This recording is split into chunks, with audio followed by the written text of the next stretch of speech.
Allez, on démarre sur les blessés. Donc on a Christophe Herrel qui a pas repris. Je rappelle, c'est juste, enfin, c'est un problème au mollet. Et cette semaine, on a eu Romain Philippotto aussi qui sera pas sur le match, qui sera absent plusieurs semaines lui, sur un problème à un adducteur. C'est obligé de s'arrêter d'un coup, donc pas bon signe. Sinon après, pardon, après tout le monde est sur le pont. Christophe Trogus aussi. Hein. Oui, avec Christophe Trochus, ouais. Ouais. C'est quoi au mollet précisément Ouais, c'est un décollement de la ponévrose en haut du mollet, donc c'est un peu plus important qu'une contracture, voilà, en gros. On m'a dit que tu as regardé le match de Lille hier soir. Oui, oui, oui. Moi aussi. Très très bon match des Lillois. Ouais, j'ai pris vraiment beaucoup de plaisir à regarder cette équipe, mais je suis pas quelque part pas surpris euh, de la prestation. Alors peut-être 3-0, j'ai pas anticipé, et puis je pensais que le Milan AC peut-être aurait un peu plus de véhémence un peu, mais j'ai trouvé Lille comme on le voit depuis plusieurs semaines, comme nous on l'avait vu sur notre match amical au mois d'août, avec beaucoup de connexions entre les joueurs, un vrai bloc équipe, de la créativité. Après, bon, il y a quelques joueurs qui sont sortis du lot, comme Renato Sanchez qui était largement dessus, mais qui ont vraiment animé défensivement et offensivement cette équipe, quoi. Donc, pas surpris de les voir à cette intensité-là, quand même. Voilà. Moi, je pense que c'est vraiment une équipe qui est candidate au titre. Ouais. On peut dire qu'en ce moment, collectivement, c'est ce qui se fait le mieux en France. Oui, oui. Pas loin. Ouais, ouais, ouais, ouais. C'est partie des équipes qui sont régulières, qui sont efficaces, qui sont solidaires.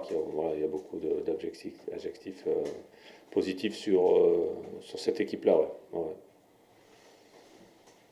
Et un bon coach en plus. Donc voilà, français. Ouais, faire cocorico un petit peu, mais c'est vrai que Christophe Galtier travaille très bien depuis quelques saisons. Là, on y a mis à disposition des bons joueurs.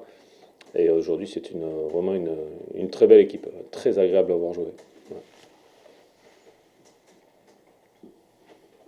Mais c'est l'équipe qui a de la profondeur. Enfin, l'effectif qui a de la profondeur de banc. ouais je Ils pense vont pouvoir. Même faire s'ils font tourner, des ouais, changements, ils vont amener bien des sûr. équipes compétitives. Ouais. Non. Il y a déjà un turnover qui s'est instauré depuis le début de saison avec la Coupe d'Europe, le championnat. Donc on a vu que voilà, il y avait deux équipes. Hein, ils avaient deux équipes. Ils ont bien préparé leur coup pour cette saison. Et je pense que pour dimanche, il y aura quelques petits changements et certainement ça ne se fera pas beaucoup parce qu'ils sont dans les mêmes dispositions tous. Est-ce que ça peut avoir un impact un match à l'extérieur le jeudi soir pour jouer le dimanche dès 13h? Un délai assez court quand même. Oui, il y a un délai assez court. Après, sur des équipes et des joueurs qui sont rodés et qui savent qu'ils vont faire ça toute une grande partie de la saison. Voilà, donc en plus dedans, il y a aussi des internationaux qui sont rodés à ça. Je pense que ils ont pris quand même le rythme. Après, bien sûr, il y a toujours le voyage, le retour, les petits bobos aussi, qui des fois ralentissent le rythme de l'entraînement et tout ça. Ça peut jouer un petit peu. Maintenant, on le souhaite, hein, en tout cas, ça c'est sûr, pour nous. Vous avez encore joué à huis clos comme c'est le cas depuis quelques temps. Ouais. Qu'est-ce que ça fait de jouer à huis clos finalement? C'est Ça particulier fait pas plaisir, en tout cas. Ouais, non, ouais, c'est sûr. Jouer à huis clos, ça fait pas plaisir. Ça reste particulier, on s'adapte parce que on est dans une période très particulière et qu'il faut s'adapter et que ça fait partie du job. Mais, la finalité, c'est de se retrouver un public, ça, c'est clair. Je vois pas un intérêt de jouer au football comme ça dans des stades qui résonnent, hein. Ouais, vides. Enfin, moi, je trouve aucun plaisir, mais bon, je pense que je suis pas le seul. Après, ça n'empêche pas que les joueurs doivent faire le maximum pour l'équipe, etc. Mais des fois, on en a longtemps, souvent parlé, nous, quand il manque ce petit supplément d'âme et que le public l'amène, c'est vrai que ça transcende les joueurs, ça c'est sûr. Peut-être aussi, ce qu'on voit depuis un bout de temps, c'est qu'il y a un peu plus d'équipes qui gagnent à l'extérieur. Peut-être, je pense que l'impact du public, il joue beaucoup.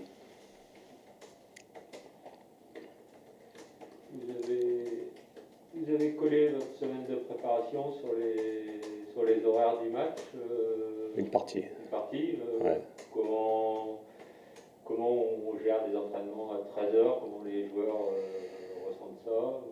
Ouais, ben en fait, c'est sûr que là maintenant, avec certains horaires, on a joué à 17h, là, on joue à 13h. En fait, c'est tout l'avant-match qui est important. C'est la préparation que l'on fait avant. C'est les repas. Voilà, les repas. Quelle sorte de repas aussi à 13h? Parce qu'en fait, quand on joue à 13h, bon, on mange à 10h. Donc en fait, on a testé ça cette semaine. Sur une partie de la semaine, hein, pas toute la semaine, mais pour voir un petit peu comment les joueurs réagissaient par rapport à ce qu'on leur a proposé. Ce qu'on leur a proposé mercredi était plutôt bien. Voilà, ils ont apprécié, donc on fait une sorte de brunch où il y a le choix un peu au niveau sucré, au niveau salé, et les joueurs choisissent par rapport à leur goût. Et puis après, on est allé sur le terrain à 13h comme si on faisait le match. Et puis ça s'est plutôt bien déroulé. On a eu un bon retour de la part des joueurs. Ouais. Sans travers de secret, vous pouvez nous dire comment dimanche vous allez découper la matinée, Oui, les horaires, ouais, dans les grandes lignes. On va faire. On va pas aller à l'hôtel, on va rester ici. Bon, maintenant, c'est peut-être un peu plus simple de rester au centre d'entraînement, de se faire livrer des repas. Donc les garçons arriveront à 10h moins le quart, à 10h, ils mangeront ce qu'on vient de dire là sur un brunch. Après, on travaillera un petit peu sur la vidéo, et la causerie. Alors là, ça sera plus court parce qu'après, d'ici, ben, on partira à Le Blé pour être 1h30 avant le match. Donc voilà comment on va meubler et organiser notre journée de dimanche. Et après, à 13h, on sera sur le terrain, prêt à en découdre avec les Lillois. Ça fait vraiment une grosse différence, là, les 2 heures entre 13 et 15? Oui, ça fait une différence, ouais. Oui. Ça fait une différence, surtout sur le plan alimentaire, parce qu'en fait, des fois, à 10h, ben, on n'a peut-être pas la même faim qu'à midi. Ça change des horaires de la semaine normale. Donc, quand il y a un petit changement comme ça, il faut tester, il faut voir ce qu'on peut faire avec les joueurs, il faut discuter avec eux, leur proposer des choses. Ouais, mais ça fait une différence. Ouais. Sur ton équipe, tu avais. On semblait que les coups de pied arrêtés avaient été un peu résolus, puis là, il s'est revenu. Ouais. Donc, on a remis ça sur la table. Ouais. Voilà. Quand ça va pas enfin, comme d'habitude, hein, toujours pareil, on analyse le match, on revoit ce qui a été bien, ce qui a été moins bien, et on retravaille, pareil, en vidéo, sur le terrain. On a encore 2 jours aussi de travail là-dessus, aujourd'hui, demain. Faire évoluer les choses, peut-être modifier certains plans de jeu aussi là-dessus.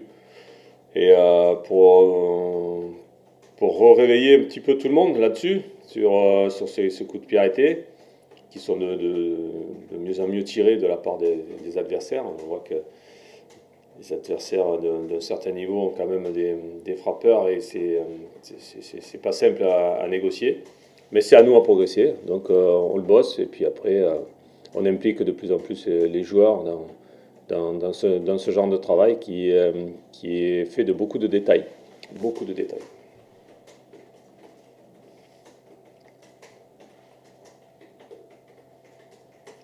À Rennes, vous aviez. Par contre, dans un schéma où c'était d'abord de ne pas prendre de but sur rassuré après contre Strasbourg, dans le jeu, ça a été Enfin, ça a été assez cohérent dans le jeu, Oui, oui. parce que vous n'avez pas mis. Ouais, c'est ce que j'ai trouvé, ce que j'ai dit aux joueurs. Je trouvais que déjà on avait été moins mis en danger que sur certains matchs parce qu'on avait été plus prudent et plus prudent, mais aussi, je veux dire, plus attentif sur les retours défensifs. Et là, je parle de tout le monde, pas que seulement des défenseurs. Et puis après, dans le jeu, il y a eu des choses cohérentes. On a revu certaines occasions qu'on a eues. On a pêché un petit peu dans la finition. C'est vrai que sur la première mi-temps, on a eu moins d'occasions, mais c'est parce qu'il n'y avait pas assez de monde dans la surface adverse sur les centres, où on n'était pas très très bien placé, mais on est arrivé à remonter quand même pas mal de ballons. La deuxième mi-temps, bon, on a eu des occasions, on en a deux grosses à la fin. Voilà, il nous a manqué un petit peu la finition, donc ça veut dire qu'on a quand même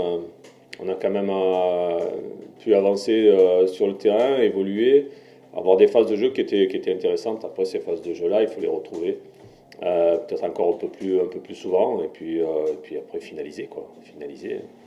Il faut qu'on arrive à mettre ces occasions-là sur des centres quand même qui étaient intéressants, des situations qui étaient très favorables. Il faut qu'on soit un peu plus tueur, ça on le sait aussi, quoi. Ça fait partie des objectifs que l'on a sur les prochaines semaines. Tu as dit qu'il y avait des joueurs qui avaient marqué quelques joueurs avaient marqué des points, ça n'a Ouais. vraiment, je voulais juste te parler, alors c'est peut-être son cas. Franck Honorat qui n'a pas beaucoup joué, qui n'a pas Ouais. joué, puis pas Ouais. joué, qui va bien. Ouais, Franck, il a fait son match, il était là, il était présent, il était concentré, discipliné. C'est ce qu'on veut. Donc on a demandé à Franck aussi et à certains de faire évoluer leur jeu, de pouvoir être peut-être un peu plus présent sur certaines phases de jeu. Et il y a toujours un moment de digestion de tout ça au niveau tactique, au niveau comportement. Et je pense qu'il est en train de passer un cap là-dessus. Je pense que c'est un garçon qui va nous aider à bien défendre, à être discipliné, mais aussi à bien attaquer et bien finir. L'année dernière, avec Saint-Etienne, il n'avait pas marqué. Là, il est déjà à 2 buts. Ça veut dire que peut-être il est en train de découvrir qu'il n'est pas simplement un passeur, qu'il est aussi un joueur de finition. Vous êtes repassé sur un 4-4-2 très traditionnel. Ouais. C'est une façon de sécuriser les joueurs aussi Ouais, on essaye d'adapter le système par rapport au profil des joueurs. Et puis, quand on est dans ce système, de rester discipliné. J'avais vraiment insisté dans la semaine et sur la causerie sur la discipline. La discipline et le respect des positions. J'ai trouvé ça. J'ai trouvé ça à Rennes. Voilà. Donc, ça, c'est une base qu'on ne peut pas y échapper. Voilà. Si on n'a pas ça, c'est compliqué. On manque de repères. Et là, on les avait. Après, dans ce système-là, dans ce fonctionnement-là, il faut peut-être encore élever notre niveau de jeu, certainement, surtout contre les grosses équipes. Il va falloir être certainement, comme on l'a dit, plus tranchant, un peu plus concentré sur les petits détails. C'est ce qui fait la différence sur le haut niveau, et il faut qu'on s'en rapproche le plus rapidement possible. Parler d'efficacité, c'est l'équipe qui prend pas beaucoup de buts. Ah oui, ça c'est sûr. Ouais.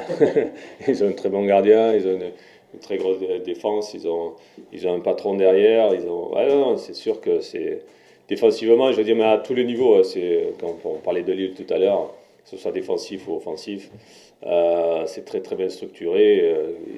Quand je pense à cette équipe-là, je dis ouais, c'est une équipe vraiment, elle est connectée, quoi. Ils sont vraiment tous ensemble, on sent le staff, les joueurs ensemble sur le terrain, on sent qu'ils ont un objectif, qu'ils se sont fixés et ils sont tous sur le même objectif.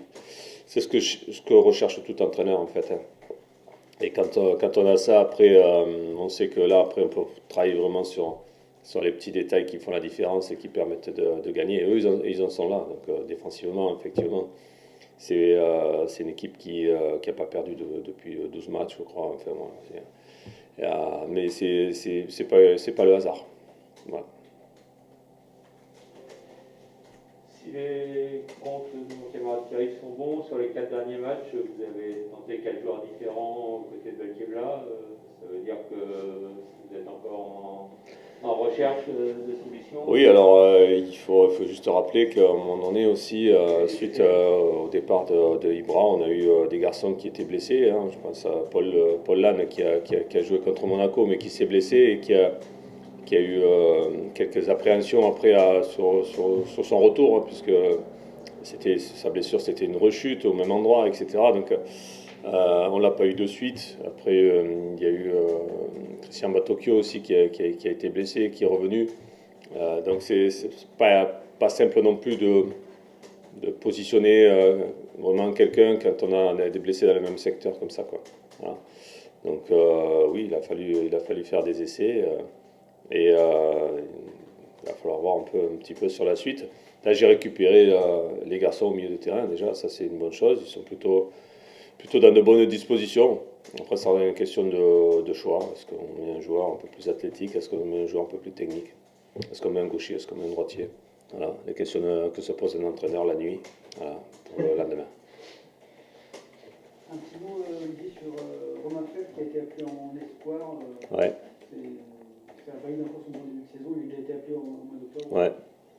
Oui, mais j'avais eu le sélectionneur au téléphone, Sylvain Ripoll, et il avait été satisfait du comportement de Romain en équipe de France. Et ça avait confirmé ce qu'il avait vu lui sur les matchs. Donc Romain est toujours dans les mêmes dispositions, c'est-à-dire que c'est un garçon qui veut rattraper un petit peu le temps perdu à Monaco, qui veut avancer, qui est ambitieux, qui bosse et qui a des objectifs. Donc voilà, ça correspond à un garçon qui est ouvert et qui va avancer. Donc moi, je ne suis pas surpris qu'il soit rappelé avec les espoirs. Et c'est pas une mince affaire hein, d'aller en espoir parce que quand on voit les noms qu'il y a et les choix qu'a le sélectionneur, c'est plutôt gratifiant pour lui, quoi. C'est quoi son vrai poste Ben, en fait, c'est un garçon qui peut. C'est justement le sujet lequel on a abordé tous les deux cette semaine. C'est-à-dire que moi, je pense qu'il peut jouer milieu offensif à droite, à gauche et dans l'axe. Alors, c'est un garçon qui va assez vite, qui a une bonne technique et qui court beaucoup. Donc, en fait, on peut l'utiliser au milieu, on peut l'utiliser un peu plus haut. Après, c'est à lui. Alors, bien sûr que des fois, les joueurs comme lui, ils disent on peut faire jouer à droite, ou on peut faire jouer à gauche, on peut faire rentrer.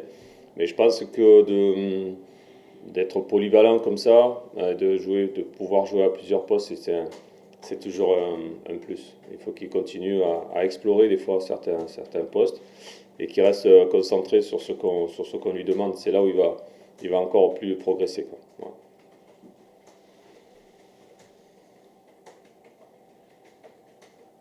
Pour le club, c'est valorisant et on se dit qu'on a fait un bon choix en embauchant cet été. Ouais, tout à fait, ouais. Tout à fait, ouais. C'est un bon choix. On le connaissait un petit peu quand il était à Monaco, hein. Donc, mais après, il y a toujours l'incertitude de le voir, à voir si un joueur comme ça peut être régulier. Et je pense que aujourd'hui, il prouve qu'il peut être aussi régulier. Et puis, c'est effectivement pour le club, ça valide un petit peu tout ce que les espoirs que l'on met dans nos recrues là-dessus. Ça, c'est sûr que c'est intéressant.